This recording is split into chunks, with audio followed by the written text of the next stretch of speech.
Belakangan ini banyak sekali video-video yang beredar tentang bagaimana orang wudhu di dalam melaksanakan ibadah umroh dan sejenisnya hanya dengan memakai sprayer sebagaimana video-video berikut ini. Sampai dia meleleh. Meleleh.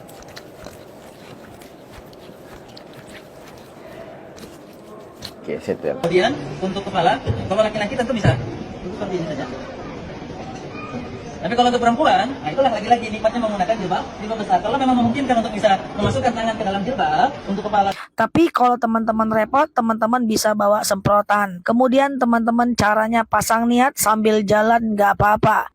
Nah untuk tangan ini kalau kita perempuan tidak perlu sing-singkan lengan baju. Cukup basuh saja lengan bajunya, insya Allah nggak apa-apa. Di dalam video-video tersebut teman-teman bisa melihat bagaimana praktik yang disarankan oleh para narasumber dengan wudhu memakai sprayer. Mari kita telisik apa dasar wudhu dari Al-Quranul Karim. Di antaranya adalah perintahnya Allah yang berbunyi, ya ayyuhalladzina amanu idza qumtum ilas salati faghsilu wujuhakum wa aydiyakum ilal marafiqi wamsahu bi ru'usikum wa arjulakum ilal ka'bayn. Perintahnya, wahai orang-orang yang beriman, jika kalian hendak melaksanakan salat maka faghsilu wujuhakum, maka basuhlah wajah kalian, tangan kalian yang jumlahnya 2, terus kemudian usaplah kepala kalian, lalu basuhlah kaki kalian sampai mata kaki. Faghsilu wujuhakum, perintahnya dalam konteks wajah dan tangan serta kaki itu pakai kata ghasala. Kita coba cek bagaimana Syekh Muhammad Sayyid Tantawi, ulama Mesir, mengatakan di dalam kitab At-Tafsir Al-Wasiyyat, beliau menjelaskan bahwa faghsilu minal ghasli. Faghsilu ini dari akar kata ghasala. Apa arti ghasala? Adalah imrarul ma' 'alal mahalli hatta yasila an. Menjalankan air di atas tempat atau anggota wudhu sampai mengalir. Penjelasan ini setidaknya kita sudah menangkap bahwa yang namanya ghasala adalah airnya harus mengalir.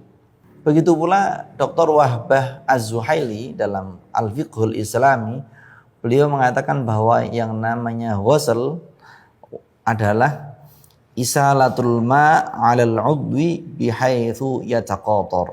Mengalirkan air atau mengalirnya air pada anggota tubuh, yaitu anggota wudhu, bihaitsu yataqatar.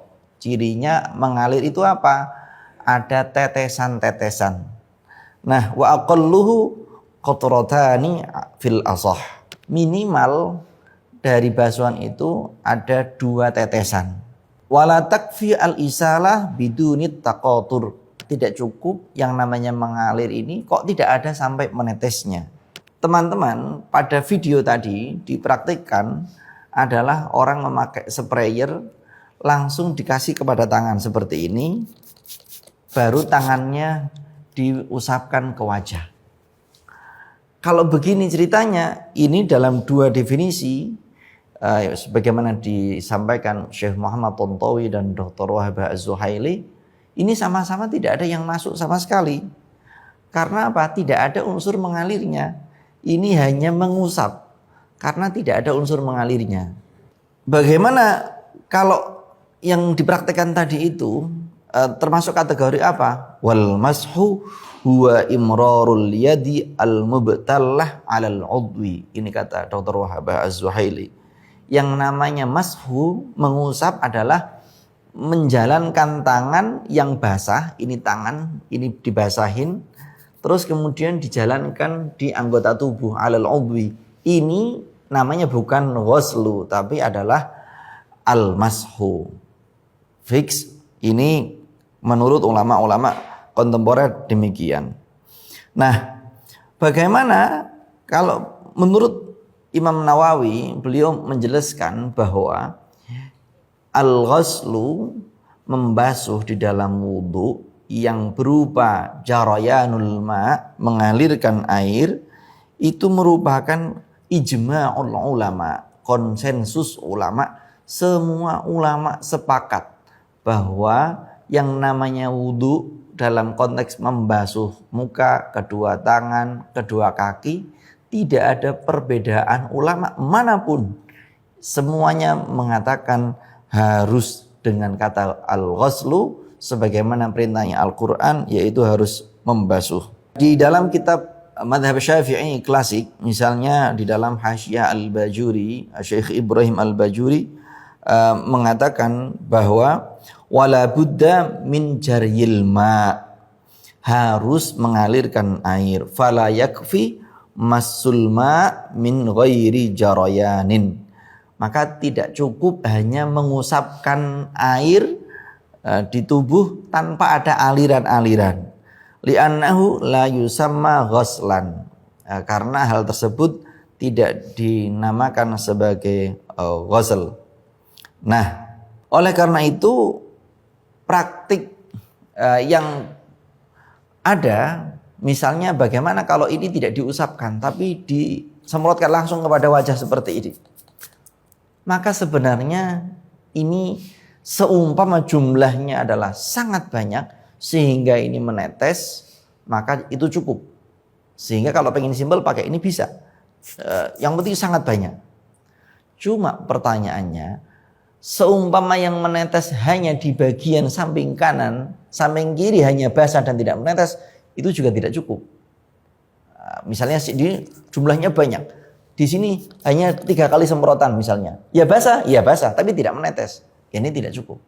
Di dalam sebuah riwayat antara Sayyidina Ali bersama Ibnu Abbas yang mempraktikkan tentang bagaimana wudhunya Rasulullah itu menggunakan air berapa banyak, itu di sana disebutkan 1 mud. 1 mud itu kira-kira dengan wadah tingginya 9 cm, lalu lebarnya yang atas 9 cm, yang bawah ini 10 cm dalam diameter, itu air segitu itu cukup.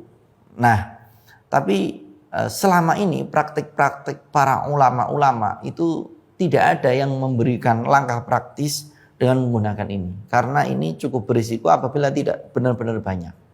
Nah, bagaimana kalau misalnya ini kita dalam kondisi tawaf, maka di dalam Masjidil Haram itu kita bisa menepi, kita mengajak teman kita untuk menepi, tidak sampai keluar ke Masjidil Haram, itu ada tempat-tempat wudhu yang telah disediakan.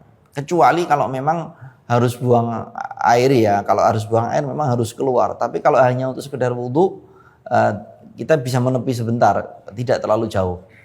Nah, di dalam video tadi ada yang memang perlu diluruskan. Yang pertama soal cara wudhunya.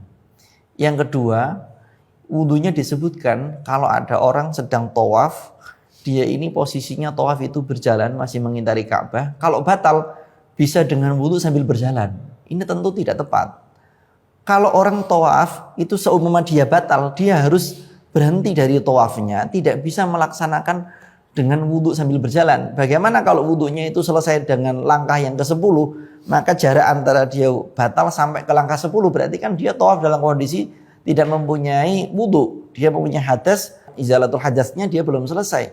Raf'ul hadasnya dia belum clear, tapi dia sambil jalan. Ini adalah sebuah penjelasan yang kurang tepat.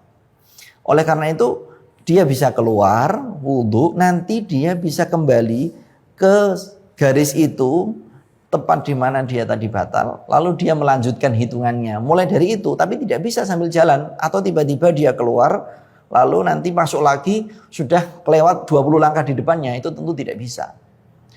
Begitu pula yang dijelaskan tadi, orang kalau perempuan wudhu di depan publik, maka tidak perlu membuka auratnya dengan membuka lengan bajunya, karena ini risiko terbuka aurat. Tentu penjelasan ini tidak tepat. Karena dengan risiko membuka aurat, tapi wudhunya tetap tidak sah karena tidak ada murakhis atau pemberi dispensasi. Kalau orang wudhu di depan publik itu bagi perempuan hanya sampai pada batas pergelangan tangan misalnya, itu tidak ada. Yang ada adalah caranya dia mencari tempat yang private, dia buka lengannya sampai pada batas yang telah ditentukan, dia menyelesaikan wudhunya seperti itu. Oleh karena itu kami berharap teman-teman sekalian untuk mencari referensi-referensi yang kredibel, yang otoritatif, sehingga kita tidak menemukan atau tidak mengambil konten yang tidak tepat untuk kita gunakan dan pada orang-orang yang kita sayangi.